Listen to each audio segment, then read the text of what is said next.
तो फ्रेंड्स आप लोग का लास्ट पेपर का भी जो क्वेश्चन जो है सो आउट हो गया है, ठीक है। आउट हो गया एकदम, जो है आपका रियल क्वेश्चन है, ओरिजिनल है, आप लोग का आउट हो चुका है। देखिए सारा जो है चीज़ है। तो आप लोग का फर्स्ट क्वेश्चन एक एक करके हम लोग क्वेश्चन देखते चलते हैं।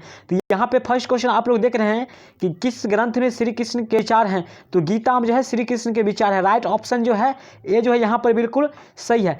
आप लोग को एक एक करके क्वेश्चन ध्यान रखना है। देखिए यहाँ पे आप लोग को 1 नंबर क्वेश्चन हम बता चुके हैं कि कृष्ण किस ग्रंथ में श्री कृष्ण के विचार हैं। तो वो गीता में है, ठीक है। एकदम जो ऑप्शन ए जो है बिल्कुल सही है।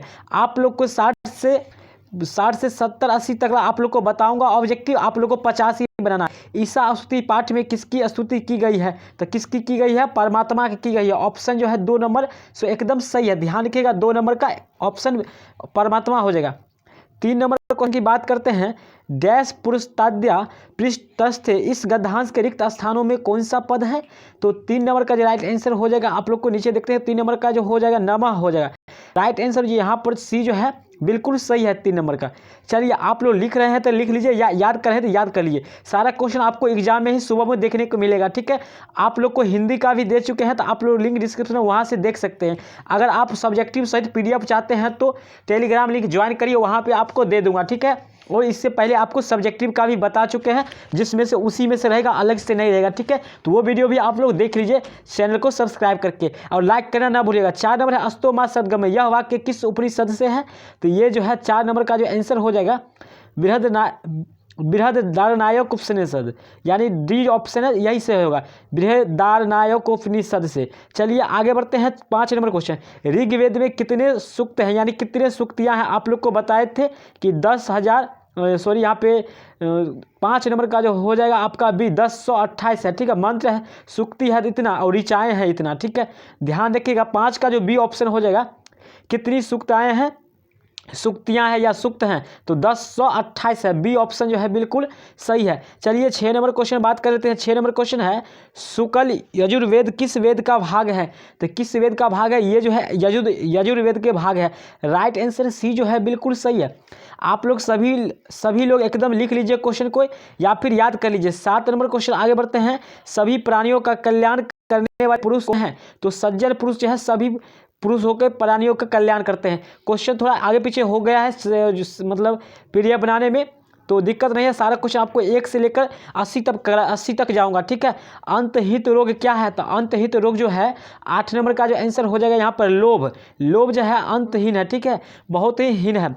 9 नंबर है, महाभारत में कितने श्लोक हैं। तो महाभारत में कितने श्लोक हैं, तो ध्यान रखिएगा 9 नंबर का जो हो जाएगा आपका ऑप्शन बी जो हो जाएगा बिल्कुल सही है, ठीक है। महाभारत में जो है 1 लाख लगभग सूक्तियाँ हैं। राइट आंसर बी जो है बिल्कुल सही है। महाभारत में कितने श्लोक हैं, तो 1 लाख के आसपास। 10 नंबर क्वेश्चन बात करते हैं, किस वेद में गोयत्मक मंत्र है, किस में है। तो 10 नंबर का जो बता दें, राइट आंसर जो हो जाएगा सी हो जाएगा, एकदम सी हो जाएगा, सामवेद। चलिए 11 नंबर क्वेश्चन बात कर लेते हैं। कुतो भवन्तः समायतः की प्रयोजनम किसने पूछा था। ये शब्द जो है किसने पूछा था। तो ये ध्यान रखिएगा, भैरव नांदो ने चारों ब्राह्मण पुत्रों से पूछा था, ठीक है। 11 का जो आंसर हो जाएगा ये जो हो जाएगा आपका बिल्कुल सही होगा। चलिए आगे बढ़ते हैं। 12 नंबर क्वेश्चन, वेद कितने हैं। तो वेद 4 है। देखिए बहुत ही आसान क्वेश्चन आप लोग का जो है किताब से, मतलब क्या है, आप लोग को किताब से पूछा गया है। 13 नंबर है, यक्ष युधिष्ठिर संवाद में पाठ महाभारत के किस पर्व से। तो किताब में स्पष्ट किया हुआ है, और आप लोग को पिछले वीडियो में भी बता चुके हैं, वन पर्व। राइट आंसर सी जो है बिल्कुल सही है। चलिए 14 नंबर क्वेश्चन बात कर लेते हैं।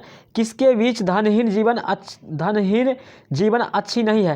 तो किनके बीच है। तो यहाँ पर ध्यान रखिएगा 14 का जो हो जाएगा आपका बंधुओं के बीच, ठीक है, यानी भाइयों के बीच जो है धनहीन जीवन अच्छा नहीं है। ये ब्राह्मण पुत्रों ने विचार किया था। चलिए 15 नंबर है, ब्राह्मण पुत्र धन की खोज में सर्वप्रथम कहाँ पहुँचे थे। तो सर्वप्रथम ये अवंती पहुँचे थे, ठीक है। वहीं नदी में स्नान करके निकले थे, भैरवनांदो जो है योगी मिले थे। 16 नंबर क्वेश्चन, लोभाविष्ट चक्रधरा पाठ किस ग्रंथ से संकलित है। तो ध्यान रखिएगा ये पंचतंत्र, जिसका लेखक कौन है। तो विष्णु शर्मा, ठीक है, जिसका लेखक जो है विष्णु शर्मा है। तो आप लोग को विष्णु शर्मा वाला चीज याद रखिएगा पंचतंत्र के, ये काफी आप लोग को कंपटीशन में भी पूछा जाता है। 17 नंबर क्वेश्चन है, कष्ट में कौन सी संधि है। तो यहाँ पे ध्यान रखिए 17 का जो हो जाएगा आपका विसर्ग संधि है। आप लोग को आंसर बताते चल रहा हूँ सारा क्वेश्चन का। आप लोग लिखना चाहते हैं लिख सकते हैं, और याद करना चाहते हैं तो याद कर सकते हैं साथ में, ठीक है। स्वर संधि के कितने प्रमुख भेद है। तो देखिए संस्कृत में है, यानी स्वर संधि के कितने भेद हैं? तो 5 भेद है। राइट आंसर जो बी जो है बिल्कुल सही है, करेक्ट है। 19 नंबर, किस संधि में व्यंजन के साथ व्यंजन अथवा स्वर के साथ स्वर का मेल होता है? तो 19 नंबर का जो राइट आंसर हो जाएगा व्यंजन के साथ, ठीक है।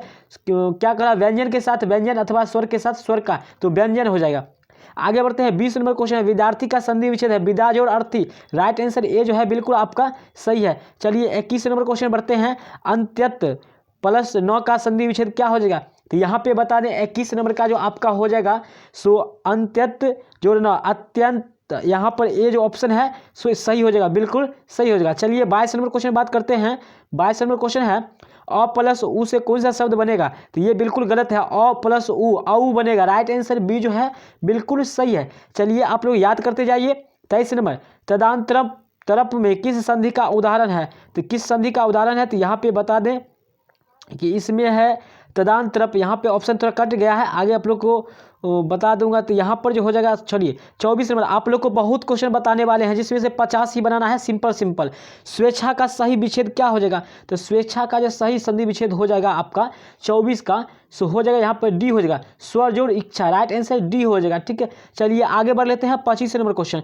25 नंबर क्वेश्चन है आपका, यहाँ पर देखिए 23 नंबर जो आप लोग को नहीं बताया वो क्वेश्चन, तदंत रूपम में किस संधि का उदाहरण है? तो यहाँ पे बता दें इसमें तदुंत रूप, यहाँ पर जो है विसर्ग संधि क्या हो जाएगा आंसर, ठीक है, सी हो जाएगा। तो सिंपल क्वेश्चन आप लोग को 50 से 55 याद रखना है, 50 से याद रखना है, 50 ही बनाना है 100 का, ठीक है। लास्ट पेपर है साथियों, आप लोग को 10th में भी काफ़ी इंपॉर्टेंट चैप्टर साइंस सारे चैप्टर का जो है सारे सब्जेक्ट का चालू होगा, तो आप लोग वो भी जरूर देखिएगा। काल, कारक, वचन, पुरुष, लिंग आदि के कारण किन शब्दों के रूप नहीं बदलते हैं? तो यहाँ 26 का जो बता दें, यहाँ पे आंसर जो हो जाएगा, यहाँ पे अव्यव का जो है रूप नहीं बदलता है, डी ऑप्शन जो है बिल्कुल सही है। 27 नंबर क्वेश्चन बात करते हैं, संस्कृत में स्वर वर्णों की संख्या कितना है? तो यहाँ पर 13 जो है बिल्कुल सही लगा हुआ है, बी ऑप्शन। ध्यान रखिएगा संस्कृत में क्या है, स्वर वर्णों की संख्या जो है 13 होता है, जबकि हिंदी में 11 पता ही होगा। चलिए अगला क्वेश्चन है, यहाँ पर किस समास का पहला पद विशेषण और दूसरा पद विशेष होता है? तो कर्मधारय समास का। एकदम ध्यान रखिएगा, आप लोग को 10th में काफी इंपॉर्टेंट आप लोग को बताने वाले भी है। चलिए 29 नंबर क्वेश्चन है, न अर्थ का समस्त पद क्या हो जाएगा? तो ये नग्न समास है, ध्यान रखिएगा ये नग्न समास है और इसका जो है न अर्थ है तो अनर्थ होगा। राइट आंसर बी जो है यहाँ पर बिल्कुल सही है, करेक्ट है। चलिए 30 नंबर क्वेश्चन आगे बात करते हैं, किसी भी समस्त पद के सार्थक विभक्त श्रुति विभक्त युक्त पद में अलग अलग करने की प्रक्रिया है, क्या है? तो यहाँ पर हो जाएगा 30 का जो हो जाएगा यहाँ पर आपका सो यहाँ पे विग्रह हो जाएगा, विग्रह, ठीक है। समास का जो होता है विग्रह करते हैं, सी ऑप्शन हो जाएगा। चलिए आगे बढ़ते हैं 31 में, किस समस्त पद का पहला पद अव्यव है? तो वो अव्यवी भावत समास कहलाता है। एकदम ध्यान रखिएगा, ऑप्शन जो है डी बिल्कुल सही है। चलिए आगे बढ़ते हैं, हम लोग देखते हैं 32 नंबर क्वेश्चन, गंगा जलम का विग्रह करिए। गंगा जलम का विग्रह क्या हो जाएगा? तो 32 का जो हो जाएगा यहाँ पर गंगाया जलम। राइट आंसर ए जो है बिल्कुल सही है, गंगा का विग्रह किया हुआ, ठीक है, समास है ये। चलिए 32 नंबर क्वेश्चन है, 33 नंबर, किस समस्त पद में दीर्घु समास है?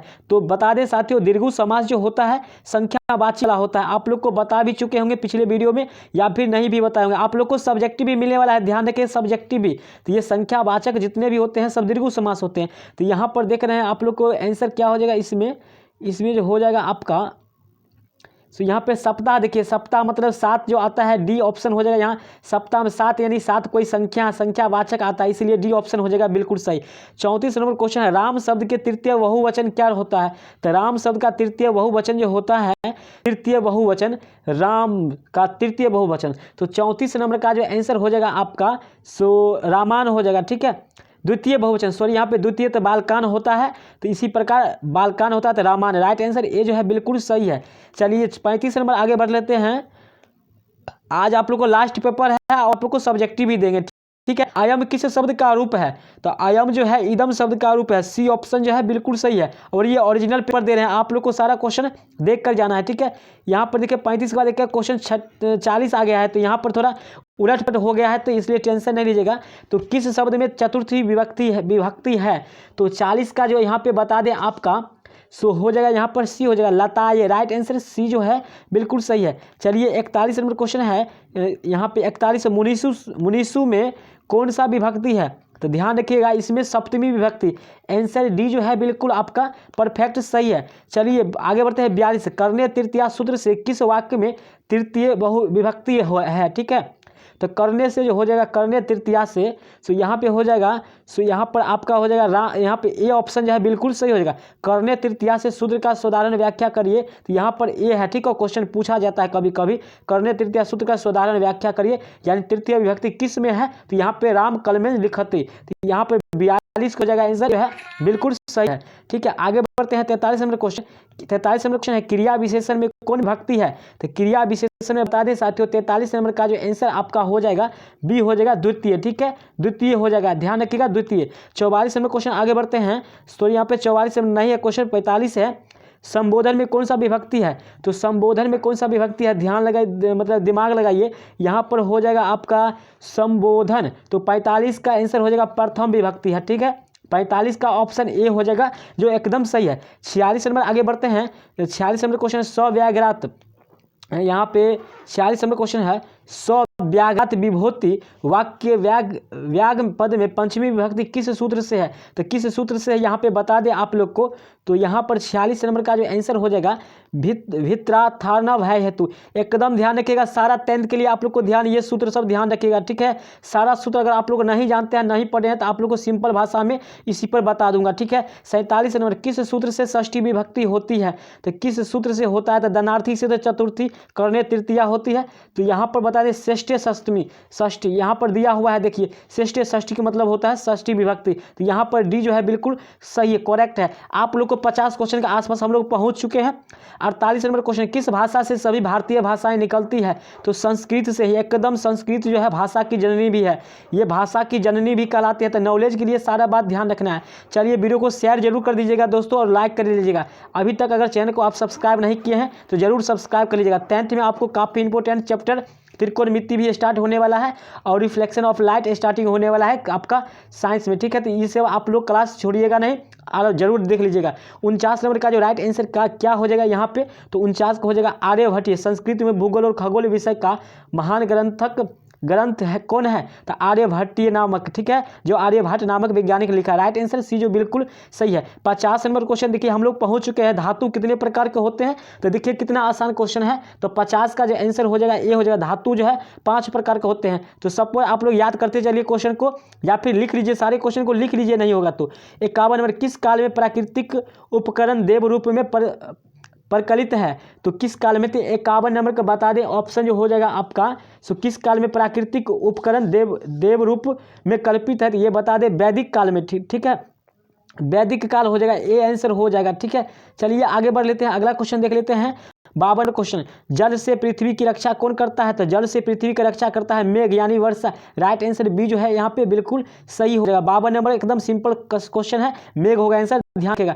53 नंबर क्वेश्चन बात करते हैं, किसने पंपा सरोवर का वर्णन किया था, तो किसने पंपा सरोवर का वर्णन किया था, तो 53 नंबर का राइट आंसर जो हो जाएगा Valmiki ji. Right answer C जो है एकदम करेक्ट है। 54 नंबर बात करते हैं, नभ शब्द का अर्थ क्या होता है, तो नभ जो है आकाश का पर्यायवाची होता है। राइट आंसर डी जो है बिल्कुल आपका सही है। चलिए 55 नंबर क्वेश्चन बात करते हैं, ज्ञान भारत क्रिया विना पाठ पंचतंत्र के किस तंत्र से संकलित है, तो ये जो है अंतिम भाग से है। 55 का जो आंसर हो जाएगा यहाँ पर सी हो जाएगा, अंतिम भाग से संकलित है, लिया गया है। 56 नंबर बात करते हैं, आप लोग को देखिए 50 से ऊपर बढ़ चुके हैं हम लोग क्वेश्चन को, आप लोग को 50 ही बनाना है, ठीक है। ध्यान रखिएगा गलती से भी 100 नहीं, या 50 से 55 नहीं बनाइएगा, आप लोग को 50 तक ही चेक होगा।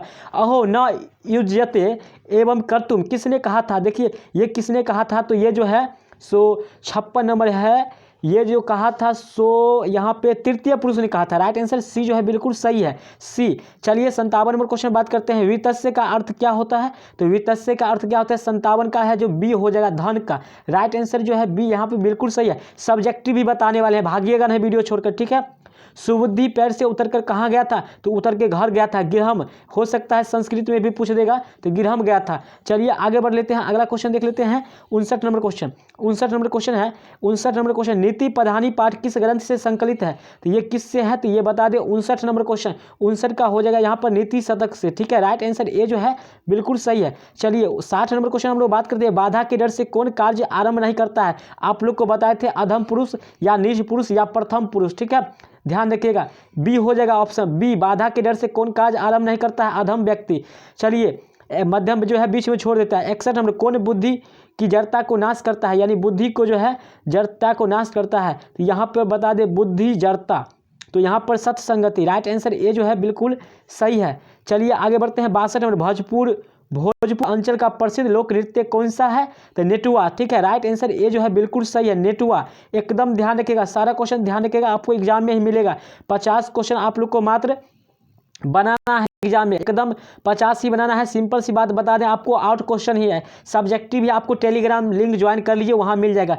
कौन नृत्य माधुर्य भाव सूचक है? तो कौन है? तो यहाँ पे बता दें 63 नंबर का जो आंसर हो जाएगा यहाँ पर लास्ट से वी आंसर हो जाएगा ऑप्शन बी। चलिए आगे बढ़ते हैं। 64 नंबर क्वेश्चन, सोहर कौन गीत है? सोहर कौन गीत है? तो यहाँ पे 64 नंबर का बता दें, यहाँ पर संस्कार गीत है, राइट आंसर सी जो है बिल्कुल सही है। 65 नंबर बात कर लेते हैं, झिझिया किस क्षेत्र का नृत्य है? तो झिझिया किस क्षेत्र का है? तो यहाँ पर देखिए सिंपल बात है, ध्यान रखिएगा, मिथिला का, ठीक है, राइट आंसर डी जो है बिल्कुल सही है। तो आप लोग को 50 ही बनाना है। हम यहाँ पे आप लोग को 66 तक जा चुके हैं। ईद किसका महान उत्सव है? तो बता दें ईद जो है किसका है? आप लोग सभी जान रहे हैं, मुस्लिम भाइयों का, ठीक है, यानी मुस्लिम साथियों के जो भी हैं उनका है ये ईद जो है महान पर्व माना जाता है, ठीक है। रमजान के अंत में ये बहुत उल्लास के साथ मनाते हैं। रोजी में व्रती पूरे दिन क्या करते हैं? उपवास रखते हैं, ठीक है।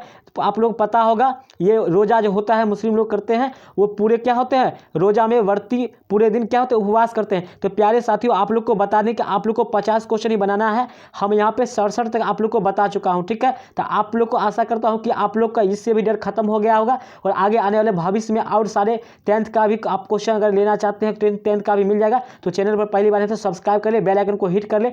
तो मिलते हैं अगले वीडियो में आप लोग को सब्जेक्टिव के साथ। तो धन्यवाद।